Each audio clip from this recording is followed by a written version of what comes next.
Turma, eu quero retomar hoje o que nós começamos a conversar faz umas 2 semanas, com uma série cujo título é Aquilo que o Homem Plantar, que é uma referência ao texto de Gálatas. Acho que vai ter que ser você, Mateus, ou ver se funciona aí. Aquilo que o homem plantar, a ideia é que aquilo que o homem plantar, isso certamente ceifarás. Não está funcionando aqui? Foi? Deixa eu ver aqui. Não, agora sou eu. Legal. Aquilo que o homem plantar, e a gente conversou no primeiro papo sobre isso, sobre uma do que eu estou chamando as 4 fases da vida, e eu peguei essas fases a partir das Escrituras, e a primeira que nós conversamos foi o período da infância e da adolescência, que é a grande fase em que a gente planta. Não que a gente não vá plantar nas outras 3 fases, mas o que caracteriza o período da infância e da adolescência é o semear. Nas outras fases há também o semear, mas há fases, por exemplo, a última fase, cuja maior característica é a colheita, não o plantar. Ok? Então, nós vimos um pouquinho o que é infância e terminamos a nossa conversa mencionando uma frase do Charles Spurgeon dizendo que o coração da criança é um solo muito fértil e tudo que a gente plantar nasce, mas se for coisa ruim, nasce mais fácil. Ok? Então, nós temos que ter esse cuidado na infância e na adolescência. Hoje, entretanto, nós vamos partir para a segunda fase da vida, definida pela Escritura, que é a fase da juventude. E a juventude, que vem logo depois da infância, da adolescência, a gente vai ter que observar uma definição bíblica do que é a juventude. Há muitos anos atrás, por exemplo, lançou-se um artigo de um pastor chamado Paul Washer. Eu não sou muito fã desse pastor, não porque ele tem uma teologia herética, mas porque eventualmente ele tem ênfases muito radicais na teologia. E nesse artigo que ele trouxe, ele disse o seguinte, que nas Escrituras só existem 2 tipos de pessoas: crianças e adultos. Esse artigo dele defendia isso. Ou é um garoto até 13 anos, ou a partir dos 13 anos é um adulto. E na época, já vários anos atrás, isso pode colocar talvez 12 anos atrás, eu me lembro de conversar com irmãos da igreja e falar o seguinte: olha, ele só esqueceu que no Antigo e no Novo Testamento existe um termo, aliás, vários termos, né? Mas que é traduzido no português por jovem, ok? Ele esqueceu só isso, a palavra jovem, só. Então, o jovem, ele é um adulto, a gente vai lidar com isso daqui a pouquinho, mas ele tem peculiaridades na Escritura. Então, nós não entendemos que existem só crianças ou adultos, não. Há uma fase intermediária em que é um adulto, mas com bastante elementos de diferenciação. Então, nós vamos definir já o que é a juventude. Eu quero trazer um pouquinho de forma muito breve, características positivas e os riscos da juventude na Escritura. E depois eu vou falar daquilo que caracteriza a juventude na Escritura, que é o momento das principais decisões da vida. As decisões da vida de alguém, as 3 principais, elas são tomadas na juventude. Ok? Então nós vamos conversar um pouquinho sobre isso. Vocês que são jovens, se preparem. Quais são as 3 grandes decisões que a gente vai conversar hoje? É o que fazer da vida, onde fazer a vida, e finalmente aquela que é a mais aguardada por vários aqui, é com quem fazer a vida. E nós vamos conversar um pouquinho sobre isso hoje. Veja que o estilo que a gente está conversando na nossa igreja agora, nesse fim de ano, não são sermões expositivos, são sermões tópicos. Esses primeiros 2 aqui, nos próximos já não sei. mas esses dois foram assim. Então, nós não vamos nos aprofundar num único texto, mas vamos dar uma perspectiva bíblica sobre o assunto, passeando pelas Escrituras, ok? Primeira parte, então, nós temos que definir o que é juventude. Você fala assim, você é jovem. Pastor, você é jovem. Eu posso dizer assim, eu me sinto jovem, né? Maurício, você é jovem, Maurício. Nem se sente jovem mais, já nem sente mais, né? Já nasceu velho, é verdade, Maurício, é verdade. Quem sou eu para discordar do que você disse, né? Mas não importa como eu me sinto. Às vezes você vê uma pessoa com 80 anos e fala, nossa, eu sou muito jovem. Enfim, eu quero saber se a Escritura considera você jovem ou não. Para isso nós temos que definir biblicamente o que é um jovem. E são vários os termos bíblicos que são usados no hebraico, que é no Antigo Testamento, e depois no grego, que é no Novo Testamento, para definir o que é um jovem. Ok? Então, a sua opinião sobre se é jovem não interessa, né? A Bíblia define o que é jovem, ela usa o termo para alguns, não usa para outros. E quando a Bíblia não usa, quem somos nós para usar, né? Então, se você passou desses termos aqui, eu lamento, né? Já está no bico do corvo, né? Então, mas o jovem na Escritura, são esses os termos aqui que eu quero trazer para vocês. Primeiro termo yar ou yará. Yará é o feminino de yar, o sufixo a, né? Com o a e o h no português, significa algo que é feminino, a partir de um substantivo masculino. Então, o yar significa, é um moço, é um jovem, às vezes é um menino. Mas olha que interessante, é também usado para o criado, alguém que trabalha na casa. E a versão feminina do mesmo termo é usada para uma moça, para uma jovem, para uma serva que trabalha em casa, ok? E por algum motivo, jovens, essas palavras vêm da raiz de rosnar. Não sei porquê, não sei, mas a mesma raiz hebraica para ser jovem, a raiz para rosnar ou para sacudir, porque talvez a ideia do sacudir tenha que ver com a ideia de um leão jovem, que tem aquela juba, né? E vai sacudir a juba, então talvez seja isso, aí ele faz um barulho, né? Então, quantos aqui foram leões jovens e tiveram uma juba bem grande quando foram jovens? Júlio! Momento revelações aqui. Turma, você teve cabelo comprido, Júlio? Qual o tamanho? Não teve, só tinha cabelo. Eu tive cabelo. Mais alguém teve cabelo comprido? Eu tive cabelo comprido. Maurício, Isaac a gente viu, mas você é jovem, você não conta, né? Eu tive cabelo comprido aqui. Quem me viu de cabelo comprido já levanta a mão. É o seguinte. As minhas fotos desse período, elas estão guardadas às 7 chaves, ok? Porque nesse período eu era esse que rosnava, né? Que sacudia. Agora, turma, agora se aplica aquele termo bíblico, né? Icabode, e a glória se foi, né? Então, enfim, é interessante que essa é a raiz hebraica mais comum para o termo de jovem. Existe também o tsair, que é jovem, e olha que é a mesma palavra para alguém que é pequeno ou insignificante. Você tem que olhar o contexto, está chamando a pessoa de jovem, está chamando de insignificante ou de pequeno, ok? E muitas vezes é aplicado ao irmão mais novo.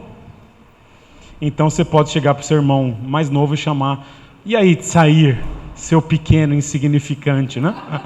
Não faça isso, não use seu hebraico para isso. Mas nos dá a ideia do conceito de juventude que eles têm, ok? Tem a palavra yelem também, ou elem, que significa um homem jovem, que vem da raiz do estar oculto. Mais uma vez revela um pouquinho do conceito que se tem da juventude. A juventude ela não é valorizada na antiguidade, ok? Alma é uma palavra para mulher, usada para moça virgem, para mulher jovem, ou para mulher que está em idade de se casar ou recém-casada. Que também nos dá uma ideia do conceito de juventude para moça, ok?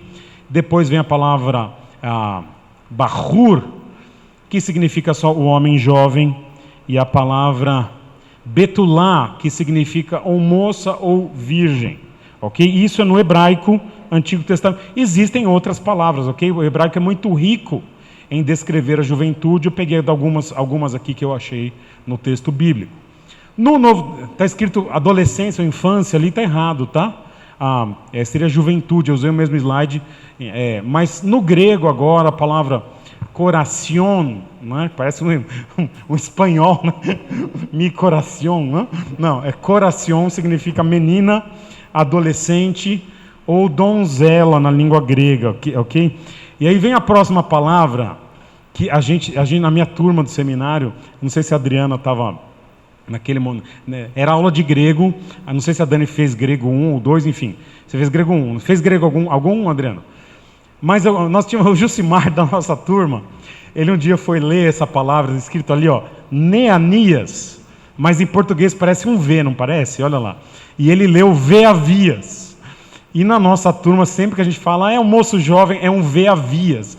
Mas em grego seria Neanias. Então, aí dá muita risada com essa palavra. Mas significa moço jovem ou um servo, ok? Alguém que atende na casa. Existe a palavra derivada da palavra para criança, que é paidisque, que é para moça, jovem, donzela, criada também. A palavra neotes, que vem do neo, né, do novo, é alguém jovem ou em idade juvenil. E a palavra neotéricos, que significa jovem, servo, alguém de classe social inferior. Olhando então as definições do hebraico e do grego, então a gente vai ver que os conceitos por trás das palavras dão a ideia de alguém inexperiente. E aí eu coloquei um adulto filhote, ok? Esse é o conceito bíblico, é adulto, mas é filhote. Mas o que mais define no uso bíblico quem é um jovem é alguém que já tem idade para casar ou para assumir responsabilidades. O que é um jovem? É alguém que na cultura hebraica, na cultura grega, já pode casar, ok? Na nossa cultura, hoje eu até ia ver a turma do direito aí, quando que pode casar? 18 anos pode, né? Dos 18 a 21 tem que ter, não. 16 pode, Adonai? Pode com autorização dos pais, ok. Então, 18 é só chegar em Las Vegas e casar, né? Ok, dos 16 aos 18 pode com autorização dos pais, né? Não dá ideia para a turma, né? Então, ok. Então, na nossa cultura, se for usar esse conceito, 16 ou 18 mais ou menos, 18 em diante. Isso é um jovem na nossa cultura, ok? E é uma fase marcada nas Escrituras pela falta de juízo. Há muitas admoestações ao jovem, tratado como inexperiente nas Escrituras. Marcado por paixões. A gente vai lidar já com esse texto, né?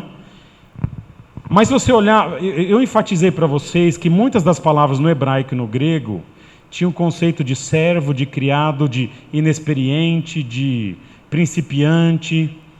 Há um desprezo social do jovem na cultura bíblica, não na cultura da Bíblia, mas na cultura que cerca a Bíblia, porque o jovem era considerado, esse não sabe muita coisa. E nessa cultura então antiga, os idosos são mais valorizados em vários aspectos, ok? Então há uma questão social, o jovem ele não é tratado com muito respeito, a ponto do apóstolo Paulo falar sobre um pastor, ninguém despreze a sua juventude, sua mocidade, porque era comum, olha aí, esse cara não sabe nada, ele tem quanto? Tem 28 anos, né? Tem 30 anos, é um menino, né? E era assim que era tratada a juventude. Mas jovem, então, na Escritura, é alguém que está em idade de tomar decisões importantes, como casar e, de fato, sustentar uma casa. Ok? Isso é o jovem. Depois o adulto, a gente vai definir semana que vem, mas o adulto já passou dessa fase. Ele já tomou suas decisões. Ok? mas o jovem é quem deve tomar essas decisões. Eu trouxe 2 perigos apenas da juventude, mas o primeiro eu quero enfatizar um pouquinho. A Bíblia considera a juventude o período em que esse fim da adolescência agora e chegar na idade de assumir responsabilidades. A Bíblia trata desse período como um período das chamadas paixões. A palavra grega epitomia significa desejo, um desejo muito forte, um desejo dominante, dominador. Quando Paulo escreve para Timóteo, que a gente não sabe a idade, mas era um jovem pastor, tratado como jovem, ele diz para Timóteo: Timóteo, foge, outro sim, das paixões da mocidade. Ele vai falar, então, ele usa essa palavra para paixões, epitomia. Essa palavra é usada no Novo Testamento inteiro, ok? Até no sentido positivo. Mas para o jovem, as vontades, os desejos, os sentimentos tendem a ser muito mais intensos, a ponto de Paulo caracterizar esses desejos como paixões. E a gente sempre pensa em tentação moral, e é verdade. Nas Escrituras, a tentação moral dos jovens, rapazes e moças, são tentações reais. Mas não é só isso. Jovens são mais tentados em questões de ira e de revolta e de rebeldia, por exemplo. Velho já é mais assim, já aceita mais a realidade, né? Mas jovem fica inconformado. Como que toma um gol desse? Não? Como que não segura ali? E você vê isso até no time. Mas na juventude, o período mais intenso da vida é também o período em que Deus foi bem específico em pedir fidelidade. O caminho que Paulo dá para Timóteo é um caminho da fuga. Foge. Eu sempre digo assim, já talvez tenha dito isso em aula em algum momento. A gente tem que ser muito preciso em algumas atitudes com relação ao mal. O mal se faz no mundo, se faz na carne, natureza pecaminosa, e no diabo. A Bíblia diz assim: quando é carne, a gente foge. De carne, tentações pessoais, morais, tentações de fazer o que é errado, a gente foge. Diabo, a gente resiste. Resistir ao diabo, ele fugirá de vós. Quando você inverte as coisas, é aí que dá ruim. Quando você foge do diabo e resiste às tentações, você vai cair, não é? Mas paixões, a gente foge. Se eu pudesse dar 3 conselhos para vocês, jovens, quanto ao fugir, eu diria assim: o primeiro conselho quanto à sua juventude, eu diria: foge das suas paixões. Esse é o primeiro conselho. Se eu tivesse um segundo conselho para dar, eu daria: foge das suas paixões. E se eu tivesse um terceiro conselho para dar, eu daria: foge das suas paixões. Sabe por que paixões é uma coisa importante aqui? Vocês que são jovens estão num período da vida que o que vocês fizerem agora vai marcar essas 3 fases da vida: a juventude, a sua vida adulta e vai marcar também a sua velhice. Eu me lembro de conhecer um senhor, eu já contei essa história, mas a imagem daquele senhor chorando comigo na feira do automóvel, aqui em Atibaia, ela não sai da minha mente. Era um senhor de mais de 80 anos. E eu estava vendendo aquele meu... Lembra que eu tinha um Del Rey? Vocês lembram que eu tinha um Del Rey? Lembra? Vendi em 2016, enfim. E ele olhou meu Del Rey, eu falei: nossa, que Del Rey bonito. E ficamos conversando. Eu tinha igreja ainda no dia, enfim. Então eu não podia conversar muito, mas ele olhou o Del Rey e falou: estou interessado. Eu falei: meu senhor, eu preciso ir, eu sou pastor, daqui a pouco tem culto na minha igreja. Ele falou: você é pastor? você pode orar por mim? Eu falei, posso. Algum motivo?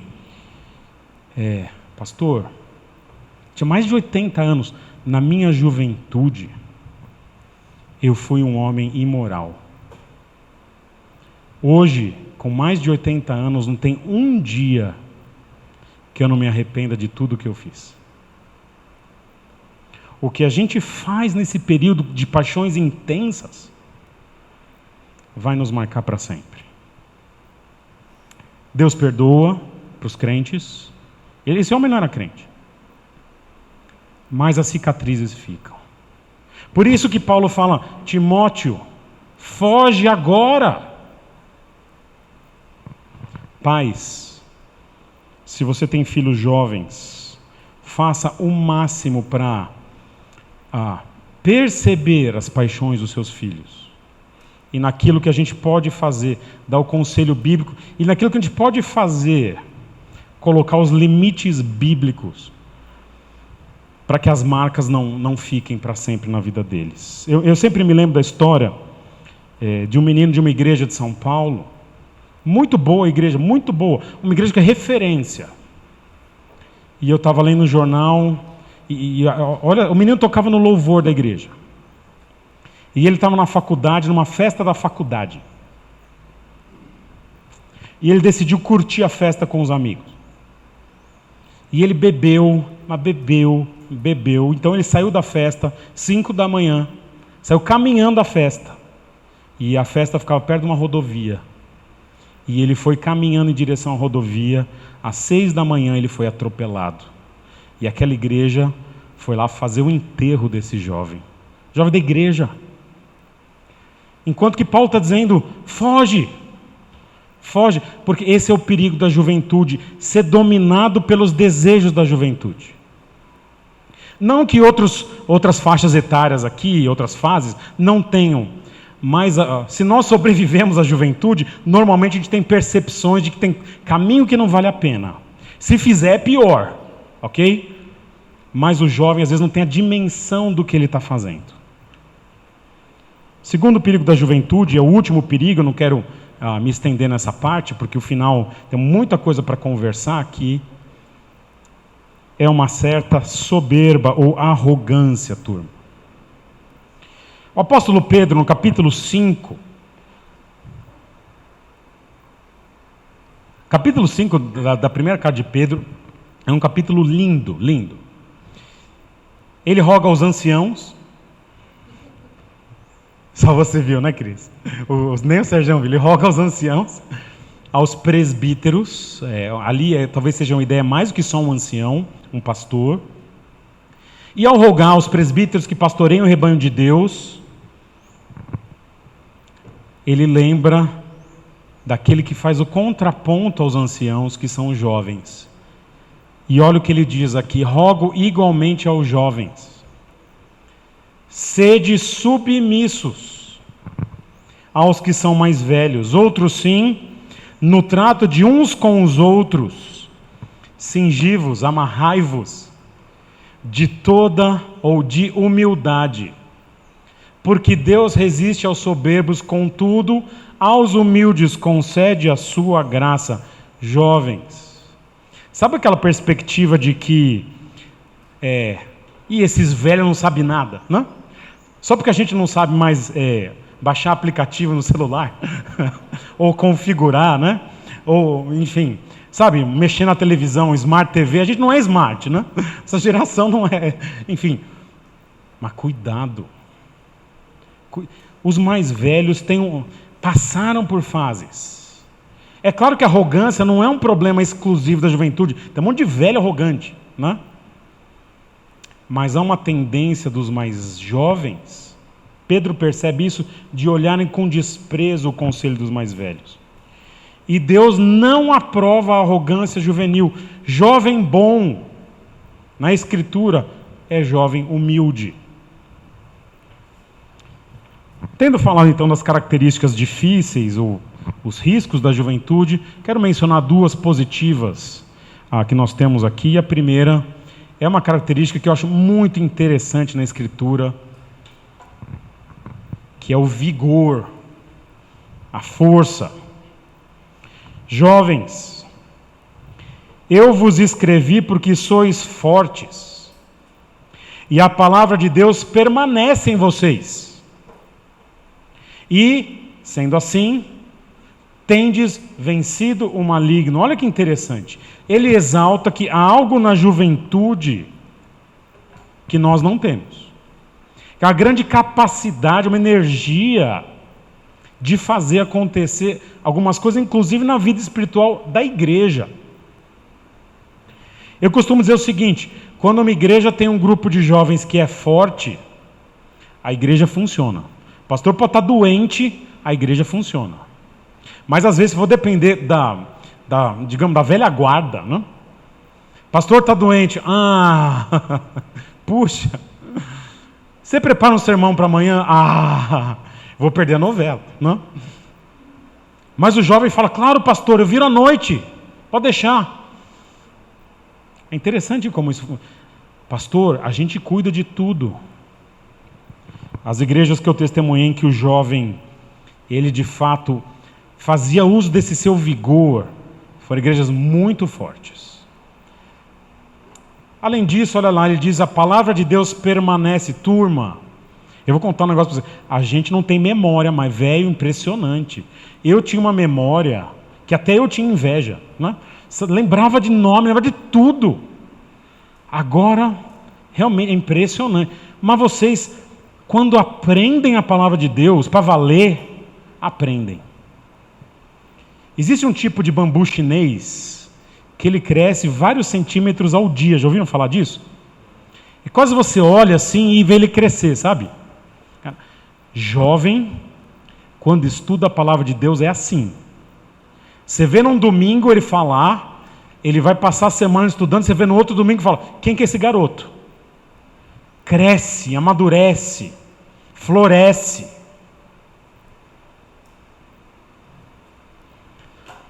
Jovens conseguem vitórias, olha aqui, tem desvencido o mal ou o maligno, que a velharada nem tenta.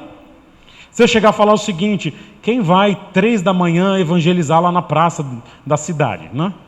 A turma da pantufa não, pelo amor de Deus, né? Mas a molecada fala, cara, eu vou, e ali vai testemunhar a mão de Deus fazendo as coisas ali. Porque eles conseguem vitórias que os velhos nem se arriscam mais. E é um segundo fator importante, eu coloquei aqui dessa forma, não sei se é a melhor. Salmo 119:9 vai dizer que de que maneira pode guardar o jovem puro o seu caminho, e observando segundo a sua palavra, e de todo o coração te busquei. Não me deixes fugir aos teus mandamentos. E depois ele diz, foge outro sim das paixões da mocidade, já lidamos com isso, mas ele diz, olha, segue a justiça, a fé, o amor e a paz, com os que de coração puro invocam ao Senhor. Há na juventude, talvez por estar muito ligado ainda à infância, veio próximo da infância, um coração trabalhável. Que olha, pelo amor de Deus, é terra nova. Sabe quando você vai plantar um jardim e joga a terra naquele primeiro dia, ela está fofa? Você planta mais fácil, passa 3 anos, já está até rachado o chão. Você bate com a enxada, faz pim, porque está duro. Jovem tem essa ideia de que ele pode exercitar algumas virtudes com mais excelência. E o jovem consegue na juventude exercitar uma maleabilidade no coração que depois o mais velho é só por milagre. Eu me lembro na faculdade, numa das faculdades que eu fiz, que eu não terminei, de um rapaz do interior. Um menino tão legal, falava porta, né? Menino joia, chegou na faculdade, menino agradável de conversar. E aí, um dia fui lá, ele estava lá no CA, sabe, centro acadêmico, né? E ele estava lá e tinha uma turma fumando maconha lá. Tinha não, né? Deve ter até hoje, né? Essa faculdade, uma que eu fiz ali, pelo amor de Deus, tinha um senhor de 60 anos, que ele ficava todo dia do lado do bar da faculdade, tocando flauta assim. Com 60 anos. Falei, ele é professor aqui? Não, ele tá fazendo faculdade ainda. E ficava lá tocando flauta, né? Enfim, esse menino começou um dia a ficar mais no CA. Um dia ele foi numa festa. Um ano depois, ele era um dos piores caras da faculdade, ele foi se desencaminhando. E eu falei, puxa, não tem um pai? Menino do interior, mudou para São Paulo, morava lá no alojamento lá da faculdade. Não tem um pai para perceber isso. Ele fala, filho, para! Mas é uma maleabilidade para o bem que ela precisa ser aproveitada, depois já era.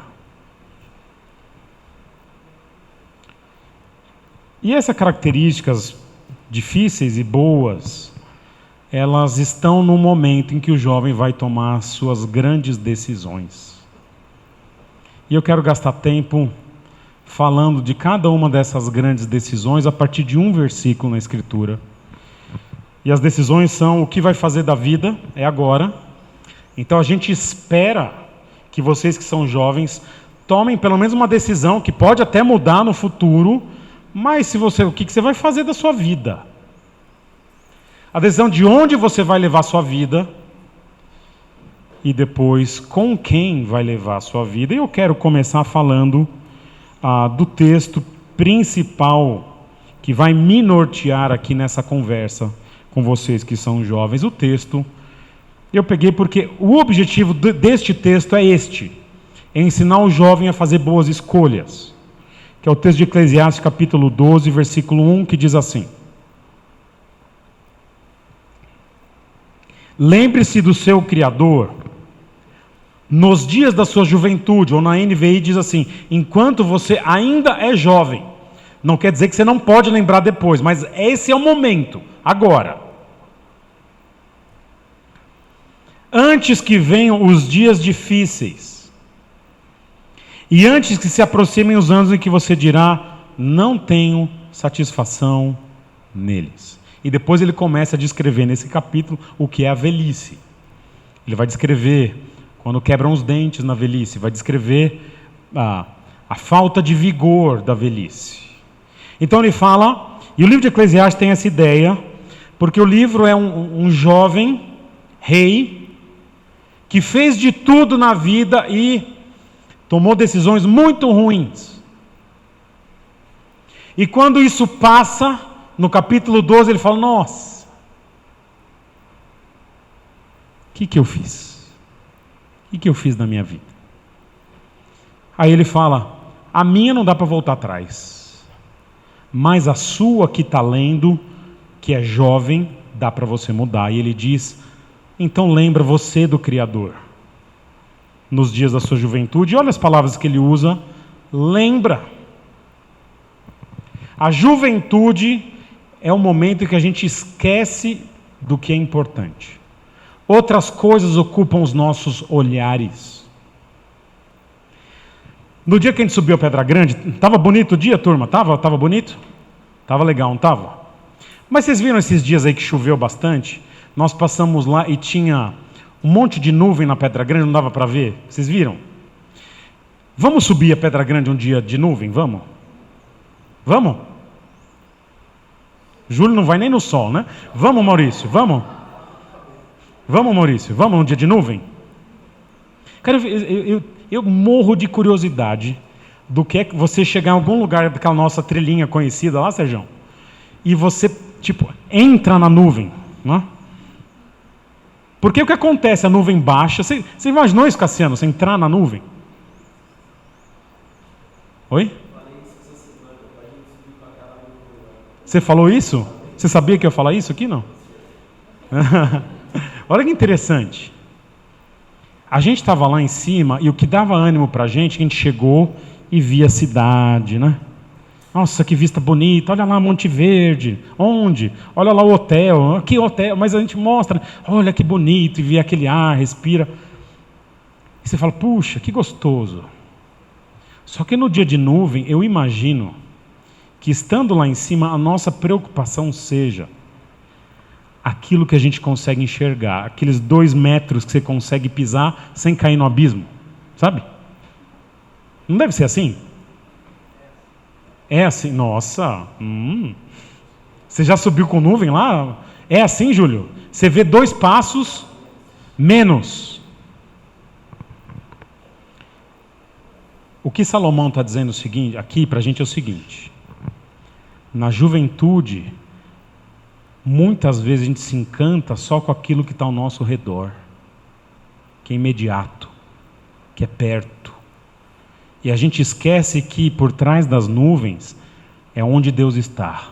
Por isso que ele fala, se você ficar olhando só o seu mundinho onde você vai pisar, você vai esquecer de algo maior, que é o Criador. E ele diz, lembra do teu Criador. Por que ele usa essa palavra? Ele está dizendo o seguinte, você não existe para você. A gente pensa às vezes que o sucesso é como eu vou ser. Você levantou a mão? Achei que você fez assim. Mas na verdade, olha o que o texto está dizendo, é do Criador. Nas grandes decisões que a gente vai lidar já já, nós temos que colocar o foco fora da gente, ainda que às vezes papai e mamãe, jovens, falem, toma essa decisão, é bom para você. Não é assim que a Escritura pensa, turma. Lembra do Criador, é você que é o jovem.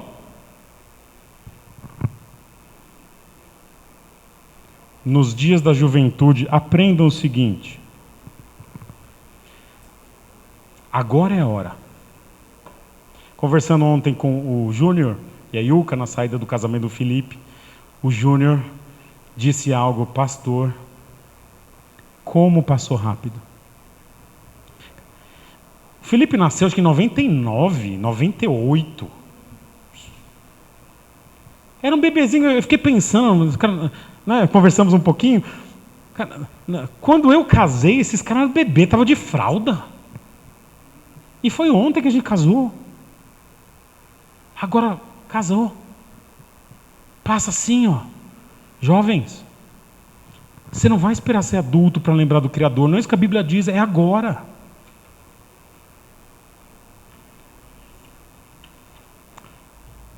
O que fazer da vida, então? Eu quero comentar rapidinho com vocês. Temos 10, 15 minutos para terminar.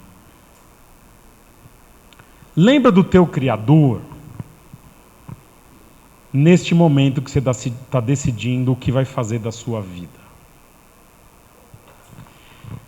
Se você já decidiu um pouquinho aqui, ok, Deus abençoe.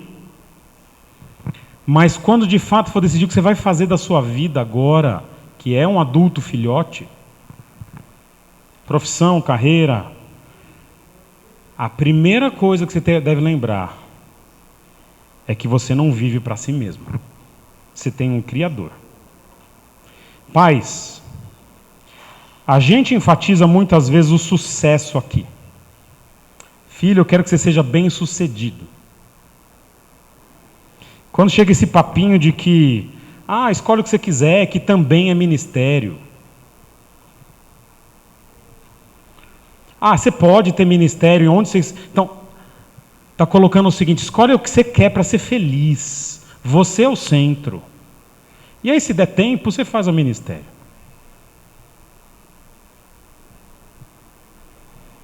Mas olha o que o texto bíblico diz. Colossenses 3, 23 em diante. Tudo quanto fizer, está falando para escravos. Ou seja, ele está dizendo o seguinte, não importa o que você faz.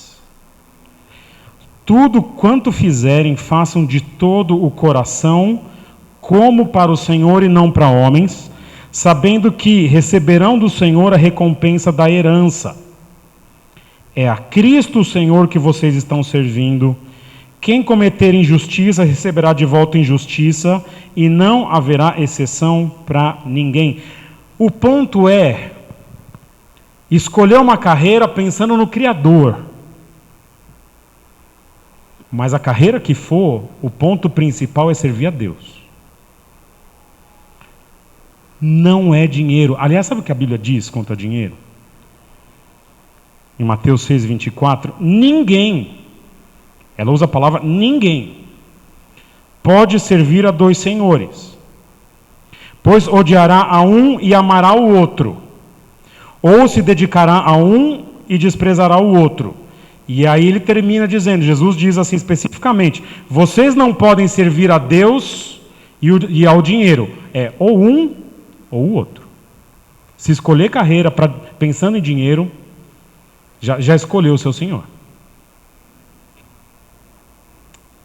Agora, se escolher carreira para servir a Deus, ele sustenta, ele diz, busca primeiro o reino, nesse texto aqui de Mateus 6, e o resto vai ser acrescentado. Puxa, mas eu não vou ter carro de luxo. Tudo bem. Se for isso que Deus tem, tá bom. Se for que Deus tem carro de luxo, não tem problema. Mas se eu estou servindo a Deus no meu trabalho, eu sirvo a Deus. Como? Em algumas carreiras boas. Há muitas carreiras boas na Escritura. Eu sou administrador. É bom? É bom. Sou arquiteto? É bom? É bom. Eu sou de TI? É bom? É bom. Sou jogador de vôlei, dentista? É bom? Bom. Não? Tem uma carreira na Escritura que Deus não diz que é boa, não. Só tem uma. Mas nem... Todo o resto você pode fazer, é bom, é bom, é bom. Mas tem uma que a Bíblia diz assim, essa não é boa, não. Essa é excelente. O resto é bom, ok? Tem uma que é excelente. Se você quer excelência, você já sabe qual é. 1 Timóteo 3,1 diz assim, aqueles que almejam o episcopado ou o pastorado, ou ser um pastor, ser um presbítero, excelente trabalho ou excelente obra almejam. É a única carreira na Escritura que Deus dá o selo de qualidade de excelente. O resto você pode servir, legal. Essa é excelente. Por que eu estou dizendo isso? Considere. Jovem, mas papai não quer, mamãe não quer. Tudo bem. Ouça a Escritura. Ouça a Escritura. Se Deus não te chamou, a igreja resolve isso, né? Mas se Deus está te chamando, pensa que é uma opção.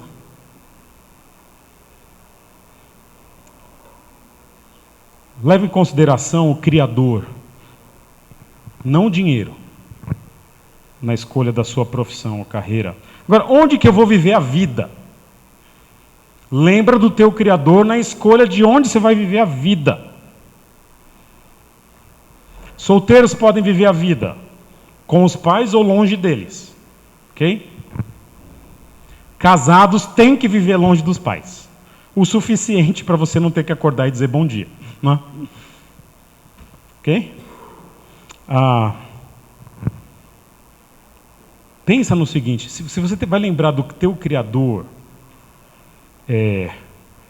para decidir onde você vai morar, lembra que há ordens bíblicas sobre confins da terra, Atos 1:8, e sereis minhas testemunhas em Jerusalém, Judéia, Samaria e confins da terra, todas as nações, Mateus 28:19, e a Bíblia ordena, e ordenou o apóstolo Paulo que levasse em consideração os pobres. Esse texto, cara, a gente precisaria conversar um dia. Gálatas 2:9 diz assim, reconhecendo a graça que me fora concedida, Tiago, Pedro e João, tidos como colunas da igreja, estenderam a mim a mão direita e a Barnabé em sinal de comunhão. Eles concordaram que deveríamos nos dirigir aos gentios e eles aos judeus. Somente pediram que nos lembrássemos dos pobres, o que me esforcei em fazer. Você pensa o seguinte, Paulo, somente pediram que me lembrasse da teologia, que a gente se lembrasse dos pobres. Você quer pensar onde você vai viver sua vida? Tem um mundão de Deus aí para você viver. Mas se você for escolher um lugar, pensa onde não tem evangelho. Romanos 15, Paulo diz, eu faço questão de pregar onde Cristo ainda não foi anunciado. Eu tenho visto na geração de vocês que são jovens, muita gente querendo imigrar de país. Na diplomacia tem sido tratado como o dreno de cérebros. O Brasil é assim, o camarada se forma numa boa faculdade, ele pensa duas possibilidades: emprego público, ou vou para os Estados Unidos, Canadá ou algum país de PIB maior do que 9 dígitos, né? É isso? 1 trilhão é 9 dígitos? É mais, né? 12. É 12, não? Olha lá. Aí um indivíduo fala assim: me formei, já sei, vamos para a América do Norte. É pecado? Não é pecado. Não é pecado. Vou viver minha vida, mas eu penso assim: você quer ir para um lugar mais desenvolvido? Não é pecado. Você já pensou em Portugal e na Espanha? Quantos por cento de crentes tem em Portugal, pai? Você lembra? Vocês que estiveram lá. 1%, ou menos que 1%. Você não chega lá, vou na igreja, qualquer esquina, não vou na igreja do Vavá, na igreja do PP, não é? Não. Cara, você tem pouquíssimas opções, você não tem crente. Vai para um lugar que não tem evangelho. Vai ser luz lá. Estados Unidos você vai chegar, vai ser mais um na igreja. Canadá você vai chegar a ser mais um na igreja. A Inglaterra, dependendo do lugar você vai precisar evangelizar. Pensa nisso. É agora que define essas coisas. Entre Estados Unidos e Bangladesh. Vai para Bangladesh. Tem um monte de muçulmano lá que precisa ouvir do evangelho. Ah, mas o dinheiro, o cara não se importa com o dinheiro. Lembra do Criador. Noruega e Butão. Vai jogar botão, cara. Não vai para Noruega. Lembra do teu Criador. Ah, eu quero ficar em Atibaia. Tá bom, Atibaia precisa, tá tranquilo. Deus te abençoe aqui, estamos juntos. Não? Desde que não fale bom dia para o papai e para a mamãe todo dia, se você for casado. E finalmente, lembra do teu Criador quando decidir com quem eu vou viver a vida. E eu quero usar com vocês, Kevin vai lembrar, talvez o Hugo estava nesse dia, dos 3 círculos da Edith Schaefer. Ela menciona que para escolher o cônjuge, são 3 círculos de afinidade. E ela vai dizer o seguinte: 2 desses a gente consegue muito bem. Mas é difícil achar os 3. Olha lá, ela vai colocar ali. Quando você quer o opa, tem que juntar aqui no meio. Ela fala dos 3 círculos que são afinidade espiritual, vou lhe dar já já, afinidade sociocultural e atração física. Eu quero mencionar, lidar biblicamente com os 3 aqui na juventude. Afinidade espiritual. A Bíblia proíbe o casamento de crente com incrédulo. Simples assim. Proíbe. Ela vai dizer, segundo os Coríntios 6,14, que não há comunhão entre luz e trevas. Crentes fazem isso? Fazem.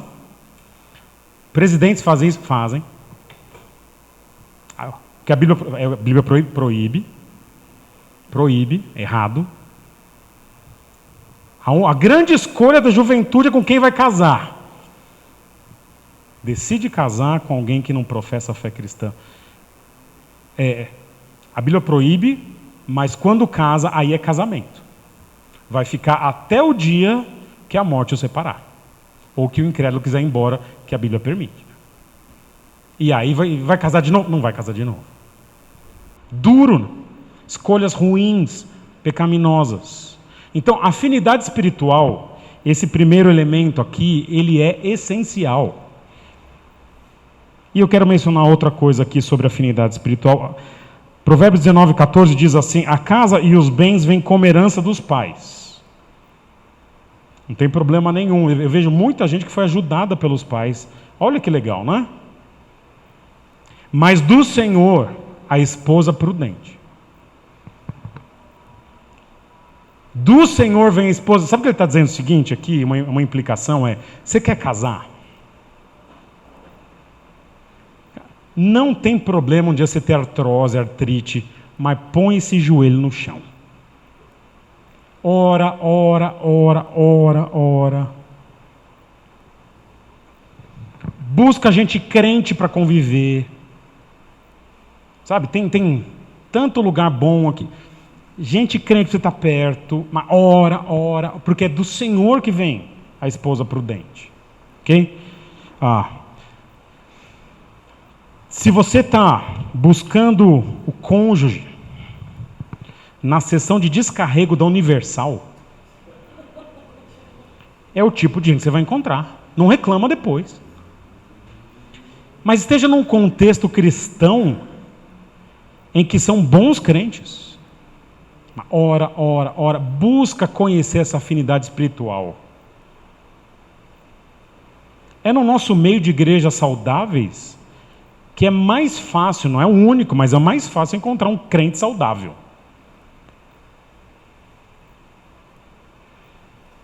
E aí, desenvolvendo, sendo os dois crentes, ok? Temos afinidade espiritual. Resolveu, pode casar agora, e nós oramos juntos, pode casar. Aí vem o que ela chama de, alguma coisa assim, de afinidade sociocultural. O que é isso? É gente que fala a mesma língua socialmente, tem um nível parecido de vida cultural, de compreensão das coisas. Mas o que está acontecendo hoje nas igrejas, e eu ouço, não sei aqui, né? Aqui é diferente, mas eu ouço pastores, amigos falarem o seguinte: as meninas hoje estudam, e os meninos, os rapazes da igreja são... As meninas estão com o doutorado, o menino está...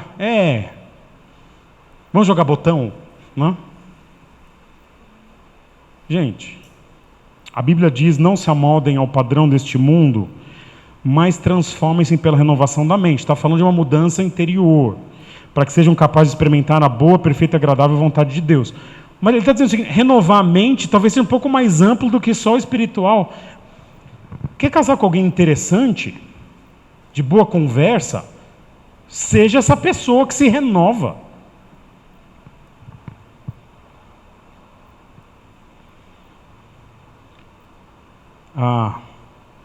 É interessante que às vezes você pega um menino que só pensa em futebol. Se a moça for se interessar por ele, o ideal é que pelo menos ela tenha esse interesse. Porque o cara só fala disso. Mas meninos, agora eu posso falar que o Brasil saiu, né? Cara, a vida não é só futebol. A vida tem outras coisas. Não é só videogame. Moças, se você quer namorar com uma moça, o rapaz quer namorar com uma moça, e ela só pensa em beleza, no dia que você abrir o coração para ela, ela vai falar: ai, mas o que você acha de eu mudar a cor do meu cabelo? Fala, cara, estava abrindo meu coração. Tem que haver essa afinidade, essa amizade, esse negócio de conversar. Porque o casamento, a gente que é casado há algum tempo, 21 anos no meu caso, 22 já, daqui a um mês, o casamento, ele é muita conversa, ok? É conversa todo dia. Não, eu gosto dessa moça, mas só não consigo conversar com ela. Nossa, mas ela é linda, né? Olha, amigão, depois de um tempo a beleza vai ficar acostumada. Ela continua bonita, mas o que vai ficar é essa conversa. E ela menciona, então, essa afinidade sociocultural. E eu estou colocando aqui como renovar da vida, da mente, na teologia e fora da teologia. E o último aspecto que nós temos é a atração física. Aí o camarada que conhece pouco da Escritura fala: não, mas a Bíblia diz para a mulher que não seja o seu enfeite o exterior, né? É verdade, o que eu estou dizendo é que a sua ênfase principal não é a sua aparência. Só que aí você pega o livro de Cantares, e o livro de Cantares é escrito para 2 jovens. O livro de Cantares não é para o senhorzinho de 90 anos, 80 anos, falando: nossa, suas coxas... Não, poupemos-nos disso, né? Ele é feito para jovens, ok? Jovens que têm vigor, têm beleza. Não tem problema nenhum de encontrar alguém e ser alguém atraente, ok? A atração física não é errada. Então, jovens, dá um tapa no visual, Corta o pelinho do nariz. Sério, né? Sabe, dá um jeitinho aqui. Eu estou falando porque eu cortava meu pelinho, corto até hoje o pelinho do nariz, tá? Pronto, momento, abri o coração. Né? Sabe, se precisar para uma academia, faz, não tem problema, não é pecado, né? Não precisa ser essa ênfase. Mas às vezes até isso. Deixa eu só mencionar uma coisa para os rapazes aqui. Momento de pai para filho, né? Às vezes você pode ser, de fato, alguém como assim, que não ganhou na loteria, né? Na sua aparência. Mas moça se sente atraída por um rapaz gentil, que se interessa por ela. E aí chega o camarada, já é feio por natureza. Não corta os pelos do nariz. E aí, quando é para todo mundo sentar, ele fala: ei, sai daí que o lugar é meu. Vai morrer solteiro. A Bíblia diz que os 144 mil são aqueles que não se contaminaram com mulheres. São esses aí. Com todo respeito. Merece. Olha, Deus está te falando, você é dos 144 mil. Merece, né? Porque pelo menos seja gentil, seja doce, carinhoso, assim, educado. Ok? A aparência de alguns rapazes na vida não tem como. Lamento. Se ela ver seu pé um dia e for depender disso, ela não vai casar com você. Não? Mas, olha, ele usa meia pelo menos, e ele é tão gentil, tá bom, já conseguiu esse quesito, fica atraente. Né? Fala, querido, vamos fazer um baile de máscaras para sempre, né? Tá bom, ok, se ele for gentil é suficiente, né? Mas são princípios bíblicos, a Bíblia não é contra, ela tem um livro sobre isso.